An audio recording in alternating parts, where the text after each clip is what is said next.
Well, good afternoon here on Tattoos and Toddlers. I am going solo today as I had an opening pop up today that I could actually be with you all and maybe just do a quick little run through of a couple of things on my mind. So, as a creative, I know that when I'm out at events and I'm like being a vendor at an event, I feel that a lot of times I'm in the unusual places. Like I'm not at typical wedding shows. I'm not at typical things that are set up for the wedding market.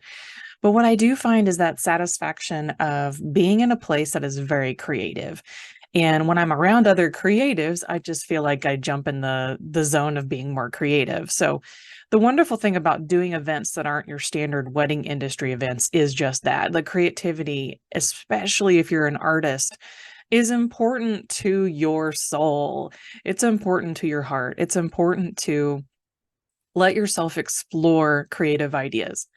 And one of the most beautiful things that here recently, I was at one up in Denton, and it was more catered towards the dark, romantic wedding expo experience. And there's a lot of fun vendors with unique things that I hadn't seen before, and some of them I had seen before. And what was great about being around other creatives like that is that I got more ideas. I got more ideas for what are interesting things and themes that I could think about as an artist. Are there some things that I could make? Are there some things that I could talk about to potential couples getting married and getting engaged that could help them think about their style, help them think about their wedding day and if they want a theme or not?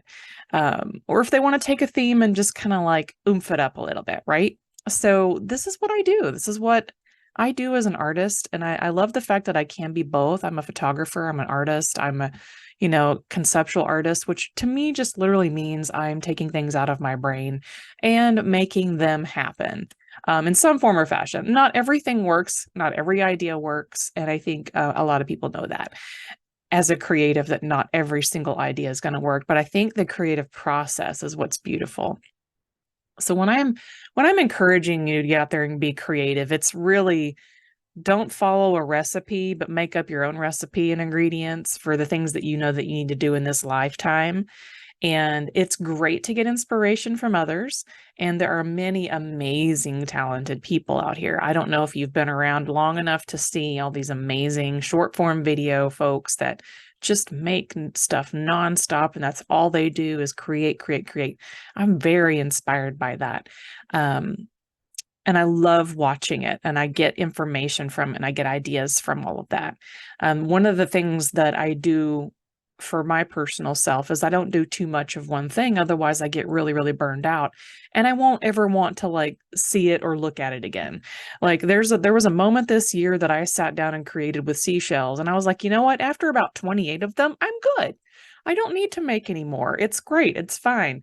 And the same thing with my narwhals. It's a beautiful concept of making somebody laugh or have joy and have these great narwhals out there to sell to people.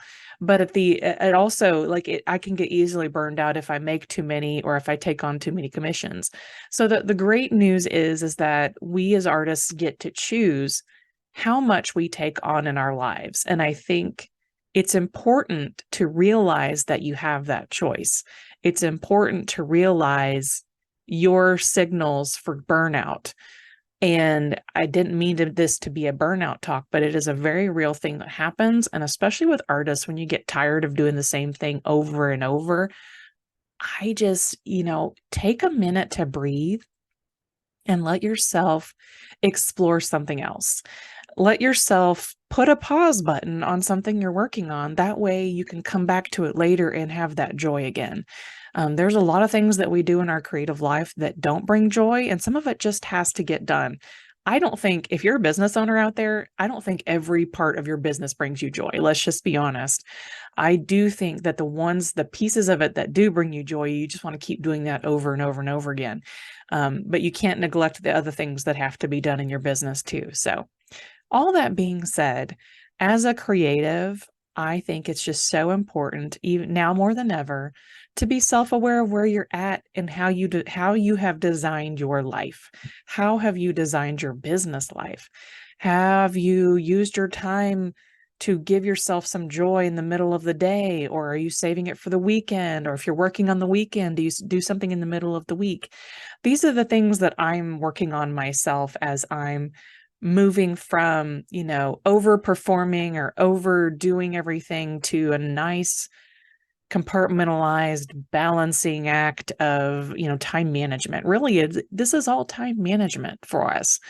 When you're a business owner, you have things that have to get done, and there's things that you should want to do. And then there's the times where you should actually work in rest in your calendar. And I think that that is a skill set that I am learning beautifully. And I think that it is okay to take time off, and it is okay to step away and recharge. And I think our clients will thank us for that. Our future clients will thank us for that, because we're not surviving on burnout. We're actually surviving on our creativity and the flow that comes with that work, play, rest, work, play, rest.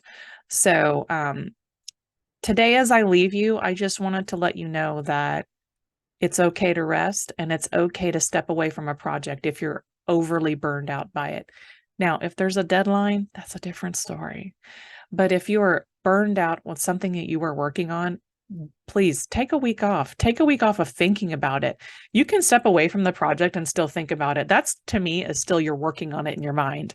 But if you step away completely and take yourself to another place, take yourself to another medium, take yourself to another location, you'll find yourself completely refreshed and ready to go the next time you pick up that project.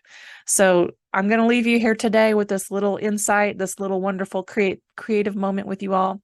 And this is Jen with Weirdo Weddings saying, until the next episode of Tattoos and Toddlers, I'll be seeing you.